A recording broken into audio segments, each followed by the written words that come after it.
Stage पे ये चुनाव होने जा रहे हैं और ऐसे समय में इसका पूरा प्लानिंग की आज मीटिंग हुई और गठबंधन का ये 2 दिन में क्लियर हो जाएगा।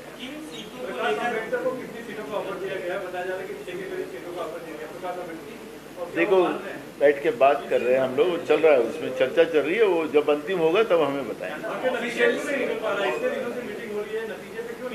देखो ये चुनाव प्रक्रिया है, आप सब जानते हो। ये चुनाव प्रक्रिया में जो सबसे शक्तिशाली दल जो देश का है, नहीं तो दुनिया का है, ऐसा बोलने वाले महामहिम स्वयंभू विश्वगुरु का भी अभी तक महाराष्ट्र में अलायंस अभी क्लियर नहीं हुआ है। तो सुनो ना, मैं हमारी बात कर रहा हूँ ना, तो जब हमको सवाल पूछते तो उनका भी हम आपको थोड़ा ध्यान आकर्षित करते हैं आपका। तो हमारा ये कहना है कि ये चुनाव प्रक्रिया है, उनका हो या हमारा हो, थोड़ा ये अलायंस के इसमें थोड़ा प्रॉब्लम होते ही है, तो वो 1-2 दिन में हम लोगों का क्लियर हो जाएगा। देखो हमारी जो जगह है हम लोगों ने क्लियर की थी, उसमें की हमने किया है, उसके आगे हम लोगों ने किया नहीं है।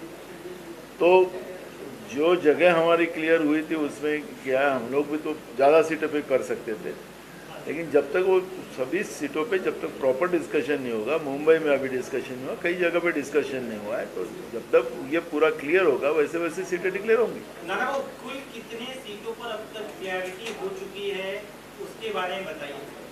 पास में सभी जगह पे हुई है। वो आपको कहा है कि हमारी जो मित्र पक्ष है उनसे भी बात से हुई है। आपका सर 15, 16, 17, 18, 19 कितनी क्लैरिटी हुई है, वो थोड़ा बता दें तो बेहतर होगा। मैंने कहा कि देखो मैं आपको एक कह रहा हूँ, एक स्पष्ट कह रहा हूँ, आप उस बात को आप लोग घुमा रहे हो। हमने स्पष्ट आप लोगों से कहा है कि जैसे प्रकाश आंबेडकर जी का दल है और हमारे सपा है, कई दल हमारे साथ है, उनसे भी कम्युनिस्ट है, उनसे सबसे बात चल रही है और उसमें बैठकर ये सब, क्योंकि हमें एक मजबूत गठबंधन हमारा महाविकास अघाड़ी का ये चुनाव में महाराष्ट्र में सामने जाए और 48 जगह सीट जो है वो सभी सीटों पे कैसा हम जीत सकते हैं उसका प्लानिंग हमने किया है। उमरेड के विधायक छोड़ सकते हैं पार्टी और रामटेक से उनको उम्मीदवारी मिल सकती है, शिंदे सेना से ऐसी जानकारी है।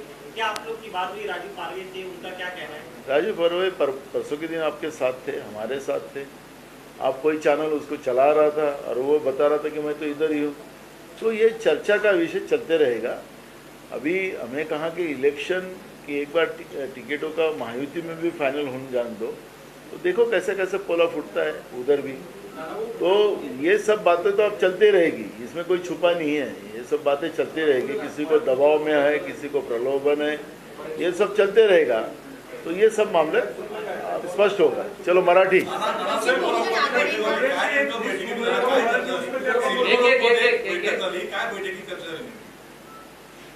आज पवार साहेब, काँग्रेस पक्षाच्या वतीनं आणि उद्धव ठाकरे साहेबांकडून संजय राऊत आम्ही सगळेजण बसलो आणि त्याच्यामध्ये आमचे जे अजून मित्र पक्ष आहेत त्यांच्यासोबतही त्या ठिकाणी बोलणी सुरू झालेली आहे आणि याच्यामध्ये सामोपचाराने या सगळ्या जागांची क्लॅरिटी होईल आणि एक मजबूत महाविकास आघाडीचं गठबंधन महाराष्ट्रात जाऊन 48 जागा कशा जिंकता येईल याच्यावरचं आम्ही आज चर्चा केलेली आहे। प्रचाराच्या दृष्टिकोनातून सगळेजण एका मंचावर कुठं कुठं प्रचाराला जायचं, कुठल्या सभा करायच्या, त्याच्यावरचंही एक डिस्कशन आमचं झालेलं आहे। तो पण प्लॅन आम्ही बनवणं सुरू केलेला आहे।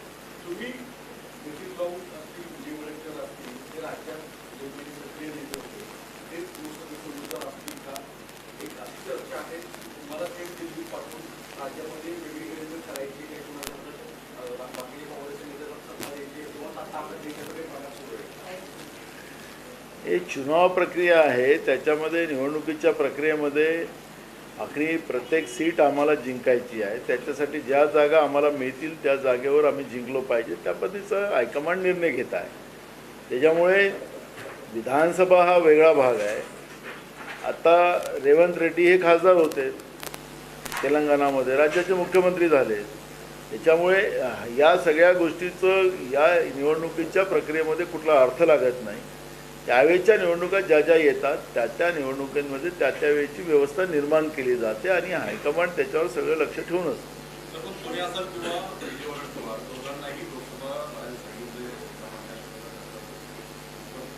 असं तुमच्या टी व्हीवर चर्चा आहे. नाही नाही, असे तुमच्या टी व्हीवर चर्चा आहे. अजून त्या चर्चेचं अंतिम स्वरूप जेव्हा काँग्रेस पक्षाकडून ऑथेंटिक यादी जाहीर होईल त्यावेळेस आपल्याला कळेल.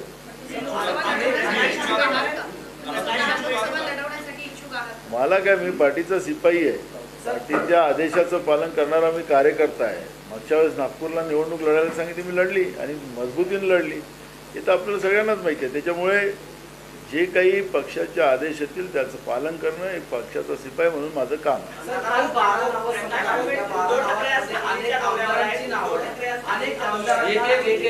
अनेक आमदारांना लोकसभेवर घ्यायची तयारी काँग्रेसकडून करण्यात येते. काँग्रेसकडे लोकसभेसाठी उमेदवार आमदार हवा असा तयार केला का? कोणी सांगितलं तुम्हाला? आम्ही नाही, कालच्या ज्या काही यादी आपण पाहिली असेल त्याच्यामध्ये तो आमदार पण नाही आहेत काही लोक. मूळ प्रश्न आहे की ज्या ज्या ठिकाणी जे जे मेरिट आहे, जे सर्वेमध्ये नावं आलेली आहेत त्याच्या आधारावर आम्ही घेतलेला निर्णय आहे. आणि आमचा निर्णय जवळपास सगळ्यांनी त्याला मान्य करतात आहे. जे काही नावं टेंटिटी आलेली आहेत त्याच्याप्रमाणे 1-2 जागेमध्ये जे आहेत अजूनपर्यंत मी तेच सांगतो तुम्हाला की जी चाचपणी तुमच्या माध्यमातून जे बाहेर आलेली आहे त्याच्यामध्ये 100% ते बरोबर आहे असं मी मान्य करत नाही. त्याच्यामध्ये काही बदलाव तुम्हाला पाहायलाच मिळेल. पण त्याच्यामुळे ही जी काही चाचपणी तुमच्या माध्यमातून झालेली आहे ती आम्हाला पॉझिटिव्ह आलेली आहे.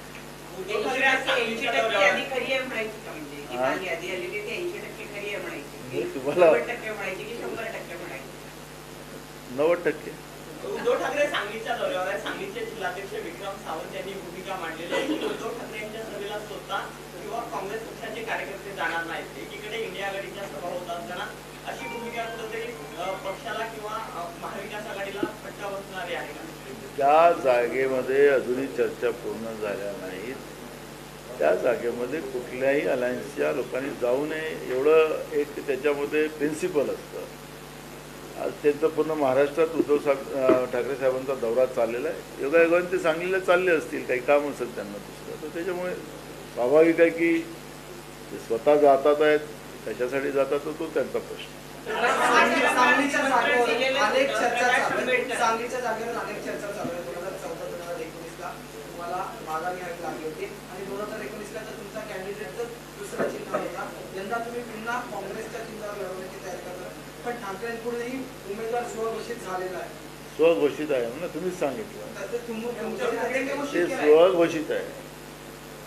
त्याला तुमची मान्यता नाही असं म्हणावं. स्वघोषित तुम्हीच सांगितलं. उद्धव ठाकरेंनी घोषित केलं. त्याने नाही, मराठी चर आहे.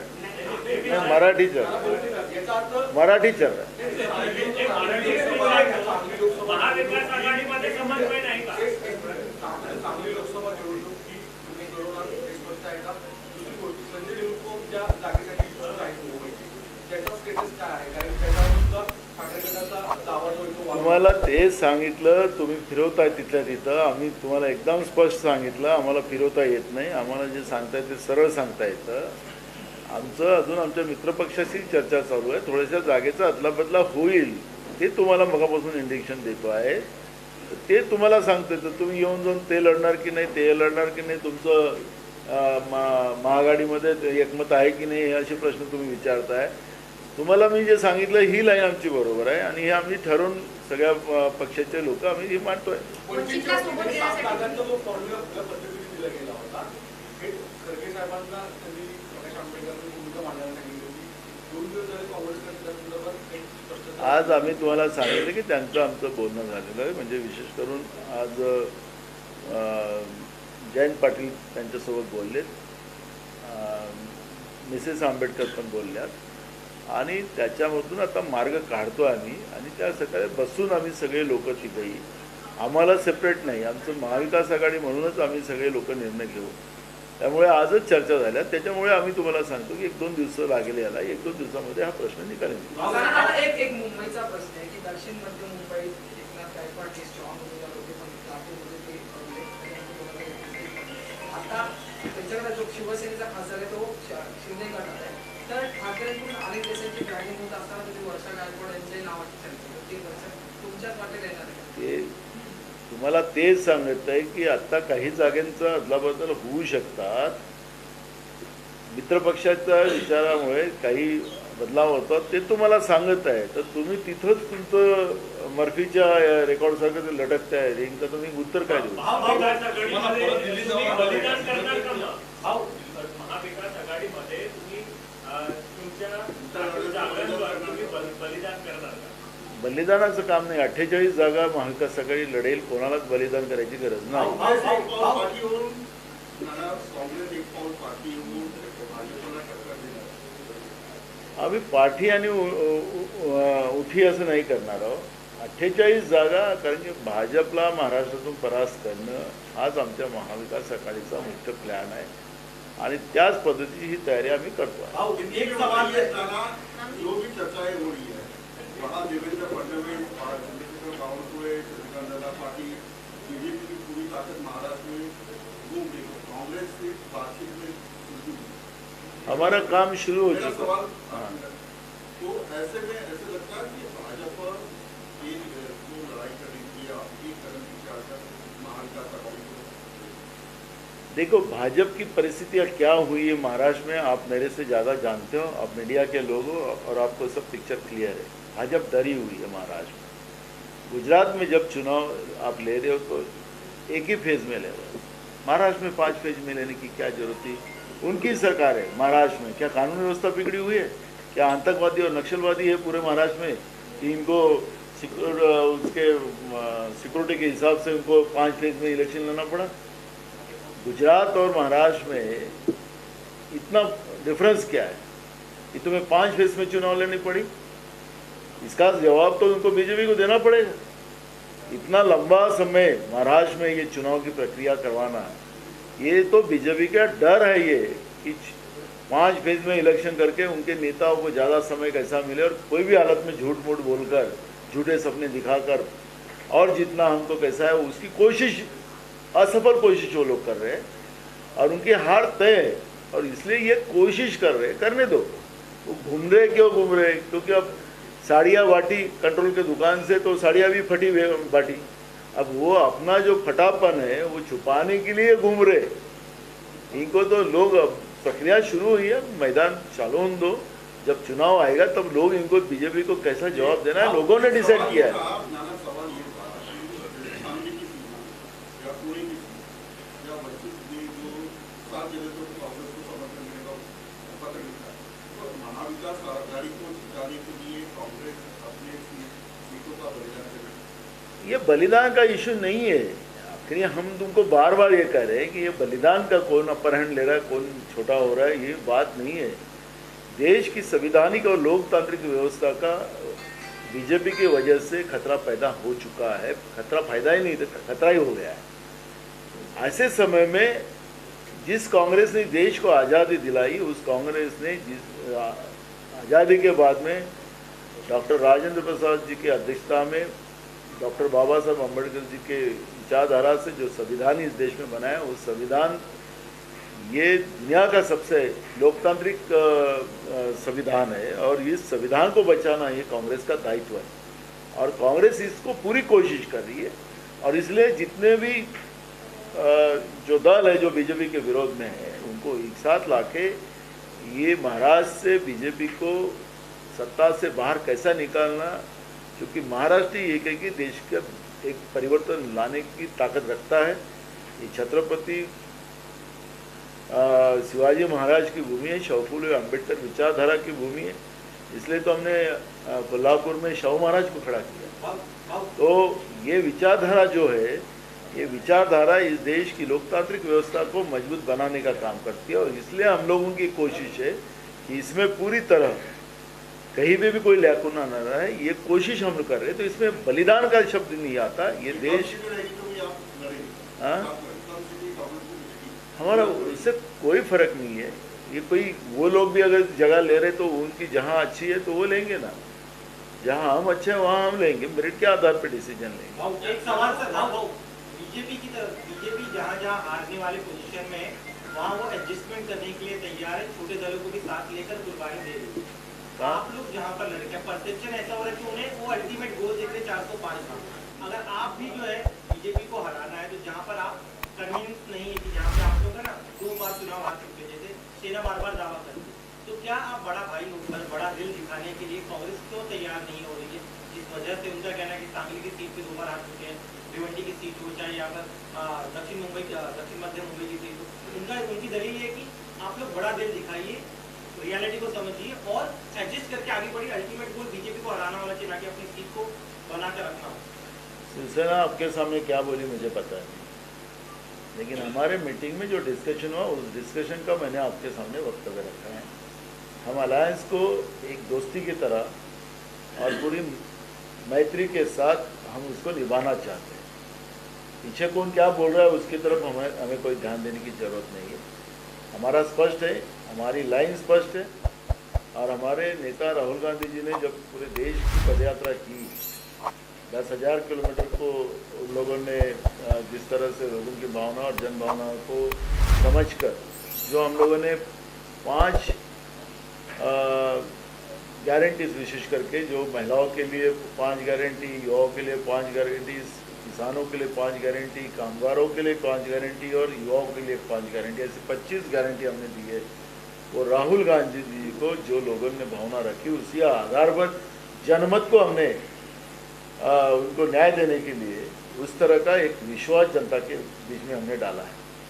अलायंस में ये सब चीज़ें चलते रहेंगी, लेकिन हमारा मंसूबा और हमारा मकसद एक ही है कि देश जो बर्बादी की कगार पर बीजेपी ने खड़ा करने का काम किया है उसको मुख्य धारा में लाना, ये हमारी कांग्रेस की कोशिश है।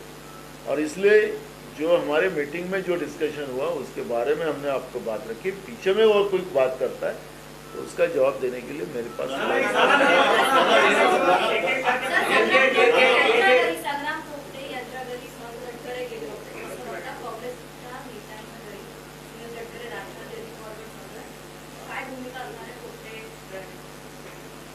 हे आता महाराष्ट्रामध्ये ही परंपरा राहिलेली आहे। महाराष्ट्र के बाकी राज्याचं मी कुठल्या राज्याचं नाव घेऊन त्या राज्याला बदनामीच्या ह्याच्यात नाही आणणार, पण महाराष्ट्रात परंपरा राहिलेली आहे, मैत्रीपूर्ण संबंध ठेवायची परंपरा राहिलेली आहे। कोण कोणाच्या घरी गेला म्हणून त्याचा याच्यात प्रेशरमध्ये कोणी येतो असं कधी महाराष्ट्रामध्ये होत नाही।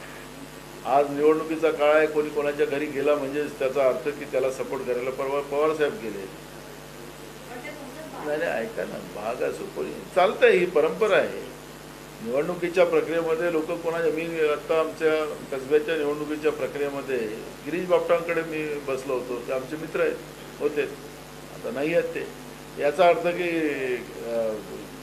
चुकीचं झालं असं नाही ना, ही महाराष्ट्राची परंपरा आहे। आज चर्चा केलेली आहे का? कारण आमच्याकडे जी माहिती आहे की तुमच्या 2 दिवसामध्ये राजू बागळे मुख्यमंत्री एकनाथ शिंदे यांच्या पक्षामध्ये प्रवेश करणार आहेत। विशेष करून देवेंद्र फडणवीस हे त्यांच्या पक्षप्रवेशासाठी आले। पाठीमागच्या 1 वर्षापासून देवेंद्र फडणवीस यांनी त्यांच्या मतदारसंघात जवळपास 200 कोटीहून अधिक स्वरूपाचा निधी दिलेला आहे। रामटेकवरून ते संभाव्य शिंदेच्या शिवसेनेचे उमेदवार असू शकतात। मला हे कळत नाही, महाराष्ट्रातल्याच आमदारांच्या मतदारसंघात पैसे दिले तर महाराष्ट्राच्या बाहेर तर नाही दिलेत ना। योगायोगानं फडणवीस हे नागपूरचे आहेत, स्वाभाविक आहे की नागपूरमध्ये 2 पैसे जास्त मिळावे असं कोणी, मी उद्या मंत्री झालो तर कोण पक्षाचा कोण आमदार आहे याचा थोडी विचार करणार। स्वाभाविक आपल्या जिल्ह्यावर प्रेम ठेवणार म्हणून त्याला 2 कोटी रुपये दिले, त्याच्या मतदारसंघाच्या विकासामध्ये ते इकडे गेले, असं कसं म्हणता येईल? काही पण तुम्ही चर्चेला काही कारण नसताना चर्चा उभी करायची।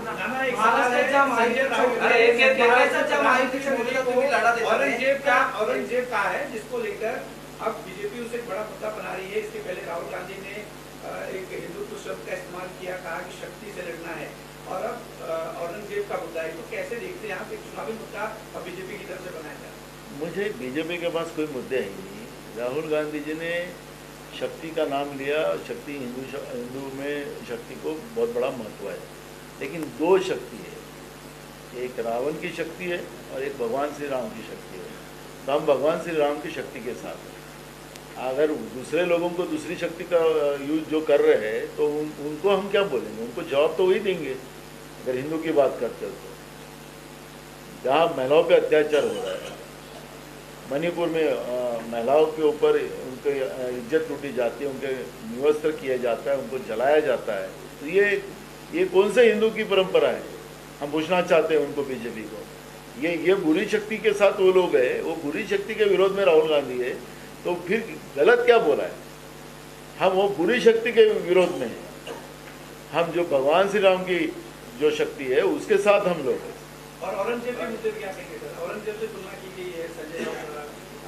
प्रधानमंत्री की तुलना औरंगजेब से की गई है, आप मानते हैं कि समर्थन देते हैं आप कि क्या कहेंगे आप उसका? आप संजय राउत से पूछिए, सुबह 9 बजे, उन्होंने बोल दिया, आप क्या कहें? सुबह 9 बजे संजय राउत से पूछिए।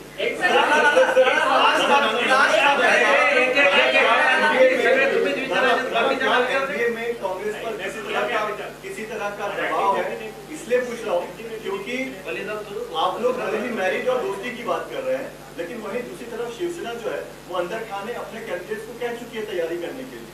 हमने भी हमारे कैंडिडेट को बोल के रखा है, वहाँ पे उनका भी काम शुरू है। तो आखिरी पार्टियों को हमेशा अपने अपने एरिया में, हर जिले में, हर ब्लॉक में पार्टियों के वर्कर को काम देना पड़ता है, सबको काम में लगाना पड़ता है। सब के उन लोगों ने भी रखा होगा, इसका मतलब नहीं कि जब तक अलायंस क्लियर नहीं होगा जब तक ये सब बातें आगे नहीं जाएगी। राज ठाकरे की एंट्री जो है वो एनडीए में हो रही है। जिस प्रकार से उन्होंने अमित शाह से मुलाकात की, आज दोबारा से ताजमहल जेल में एकनाथ शिंदे, देवेंद्र फडणवीस, राज ठाकरे की बैठक हुई। आपको लगता है जिस प्रकार के मुद्दे वो उठाते आए हैं पिछले इतिहास में उनके जो रहे, उससे कांग्रेस पार्टी को फायदा होगा या भारतीय जनता पार्टी को नुकसान होगा? आपको क्या लगता है? नहीं, हमारा एकदम मकसद है, एकदम हमने शुरुआत में कहा कि जब 5 फेज में महाराष्ट्र में जब चुनाव लगी तो बीजेपी डरी हुई है। जो कल तक इनके वीडियो लगा रहा था वो वीडियो लोगों के साथ ये लोग बैठ रहे हैं, तो हमें उनके अलायंस में कोई फर्क नहीं पड़ता। हमें कौन क्या अलायंस जोड़ना है, उनको क्या करना है, वो उनका व्यक्तिगत मामला है, उसके बारे में हम लोग आज बात नहीं करेंगे। लेकिन जब चुनाव प्रक्रिया शुरू हो जाएगी और जब इनका अलायंस जो आएगा तो वीडियो हम भी लगाएंगे ना। हेच राज ठाकरेंचं मराठीत सांगा. नाही झालं सांगितलं काय मला एक प्रश्न असा आहे की सध्या शरद पवारांना सोडून वेगळी वाट झालेल्या अजित पवार यांच्या गटामध्ये सध्या नाराजी नाट्य बघायला मिळते. अजित पवार आणि सुनील तटकरे दोघंच निर्णय घेतात, त्यामुळे इतर नेते नाराज आहेत असं वाटत आहे. काय वाटतं येणाऱ्या निवडणुकीच्या तोंडावरती या सगळ्याचे काय परिणाम होतील? एक बघा, मी त्यांच्या घरात काय चाललं मी ते बघायचं काम मी करत नाही, मला कोणाच्या व्यक्तिगत याच्यात जायचं पण नाही. तुम्ही त्यांच्या पक्षात काय चाललेलं आहे, गडबडीत चालले त्यांना विचारा, आम्हाला काय माहिती त्यांच्याबद्दलचं. त्यांचा अगर सक्का मित्र बीजेपी झालेला आता त्यांना विचारा. थँक्यू. ते तुमचे पक्ष करतायत.